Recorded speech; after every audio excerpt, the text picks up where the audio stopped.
ಓಂ ಶ್ರೀ ಗುರುಭ್ಯೋ ನಮಃ. ನಮಸ್ಕಾರ ಸ್ನೇಹಿತರೆ, ಆಲ್ರೌಂಡ್ ಕ್ಲಬ್ ಕನ್ನಡ ಚಾನಲ್ಗೆ ಸ್ವಾಗತ ಸುಸ್ವಾಗತ. ಇವತ್ತಿನ ವಿಡಿಯೋದಲ್ಲಿ ದೇವರ ಕೊನೆಯಲ್ಲಿ ಮೊದಲು ಯಾವ ದೇವರ ವಿಗ್ರಹವನ್ನು ಪ್ರತಿಷ್ಠಾಪನೆ ಮಾಡಬೇಕು ಅಂತ ಈ ವಿಡಿಯೋದಲ್ಲಿ ನೋಡೋಣ. ದೇವರ ವಿಗ್ರಹಗಳನ್ನು, ಫೋಟೋಗಳನ್ನು ಎಲ್ಲಿ ನಿಯಮಾನುಸಾರವಾಗಿ ನಾವು ಪ್ರತಿಷ್ಠಾಪನೆಯನ್ನು ಮಾಡುತ್ತೇವೋ ನಿತ್ಯ ಅಂತಹ ವಿಗ್ರಹಗಳನ್ನು ಪೂಜಿಸುತ್ತೇವೆ. ಅದು ದೇವರವನ್ನು ಪೂಜಿಸುವ ಸ್ಥಳ ಅಥವಾ ದೇವರ ಕೊನೆ ಎನಿಸಿಕೊಳ್ಳುತ್ತದೆ. ದೇವರ ಕೊನೆಯಲ್ಲಿ ನಾವು ದೇವರ ವಿಗ್ರಹವನ್ನು ಹೇಗೆ ಪ್ರತಿಷ್ಠಾಪನೆ ಮಾಡಬೇಕು, ಮೊದಲ ಯಾವ ದೇವರ ವಿಗ್ರಹವನ್ನು ದೇವರ ಕೊನೆಯಲ್ಲಿ ಪ್ರತಿಷ್ಠಾಪನೆ ಮಾಡಬೇಕು ಅಂತ ಈ ವಿಡಿಯೋದಲ್ಲಿ ನೋಡೋಣ. ಬನ್ನಿ, ವಿಡಿಯೋ ಪೂರ್ತಿ ನೋಡಿ. ವಿಡಿಯೋ ನಿಮಗೆ ಇಷ್ಟ ಆದರೆ ಶೇರ್ ಮಾಡಿ. ಹೊಸದಾಗಿ ನಮ್ಮ ಚಾನಲ್ ನೋಡ್ತಾ ಇದ್ರೆ ಸಬ್ಸ್ಕ್ರೈಬ್ ಮಾಡ್ಕೊಳ್ಳಿ. ದೇವರ ವಿಗ್ರಹ ಅಥವಾ ಫೋಟೋಗಳಿಲ್ಲದ ಕೊನೆಯನ್ನು ದೇವರ ಕೊನೆ ಎಂದು ಕರೆಯಲು ಸಾಧ್ಯವಾಗುವುದಿಲ್ಲ. ದೇವರ ಕೊನೆಯಲ್ಲಿ ನಾವು ಕಡ್ಡಾಯವಾಗಿ ಒಂದಾದರೂ ದೇವರ ವಿಗ್ರಹ ಅಥವಾ ಫೋಟೋವನ್ನು ಇಟ್ಟುಕೊಂಡಿರಬೇಕು.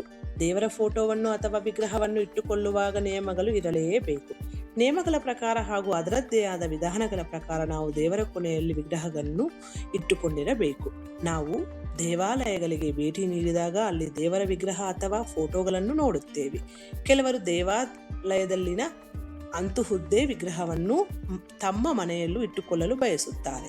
ನಾವು ನಮ್ಮ ಮನೆಯ ದೇವರ ಕೊನೆಯಲ್ಲಿ ದೇವಾಲಯಗಳಲ್ಲಿ ಇರುವಂತಹ ದೇವರ ವಿಗ್ರಹವನ್ನು ಇಟ್ಟುಕೊಳ್ಳಬಹುದೇ? ಇದಕ್ಕೆ ಸಂಬಂಧಿಸಿದ ಮಾಹಿತಿ ಹೀಗಿದೆ, ನೋಡೋಣ.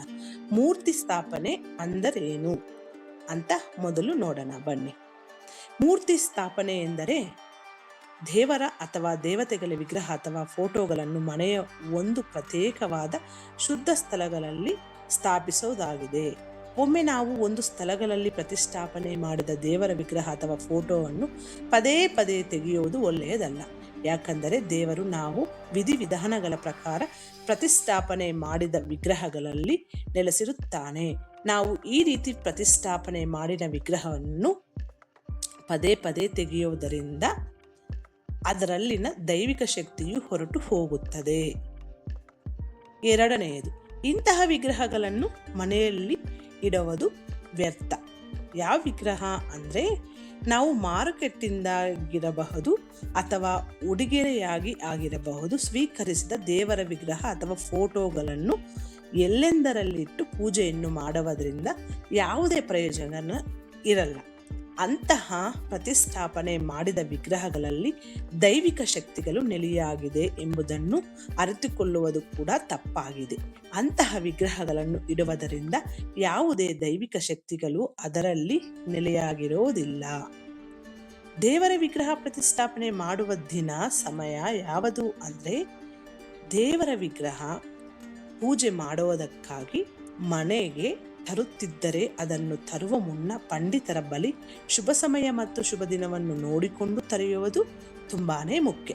ಒಳ್ಳೆಯ ಸಮಯ ಮತ್ತು ದಿನದಂದು ದೇವರ ಮೂರ್ತಿಯನ್ನು ತಂದು ಮನೆಯಲ್ಲಿ ಪ್ರತಿಷ್ಠಾಪನೆ ಮಾಡುವುದರಿಂದ ಅದು ಪವಿತ್ರತೆಯನ್ನು ಪಡೆದುಕೊಳ್ಳುತ್ತದೆ. ಅಂತಹ ವಿಗ್ರಹಗಳನ್ನು ಪವಿತ್ರವೆಂದು ಪರಿಗಣಿಸಲಾಗುತ್ತದೆ. ಶುದ್ಧವಾದ ಸ್ಥಳಗಳಲ್ಲಿ ನಾವು ವಿಗ್ರಹವನ್ನು ಪ್ರತಿಷ್ಠಾಪನೆ ಮಾಡಬೇಕು.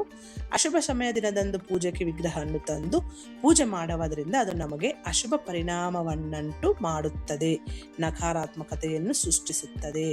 ಇನ್ನೊಂದು, ಯಾವ ದೇವರ ವಿಗ್ರಹವನ್ನು ಮೊದಲು ಇಡಬೇಕು ಅಂದರೆ ದೇವರ ಕೊನೆಯಲ್ಲಿ ವಿಗ್ರಹಗಳನ್ನು ಪ್ರತಿಷ್ಠಾಪನೆ ಮಾಡುವ ಮುನ್ನ ಆ ಸ್ಥಳವನ್ನು ಶುದ್ಧಗೊಳಿಸಿ ಸ್ಥಳವನ್ನು ಪವಿತ್ರಗೊಳಿಸಿದ ನಂತರ ಅಲ್ಲಿ ಗಂಗಾಜಲವನ್ನು ಸಿಂಪಡಿಸಿ ಮೊದಲು ದೇವರ ಕೊನೆಯಲ್ಲಿ ಗಣೇಶನ ವಿಗ್ರಹವಿಡಿ, ನಂತರ ಲಕ್ಷ್ಮೀ ವಿಗ್ರಹ ಇಡಿ.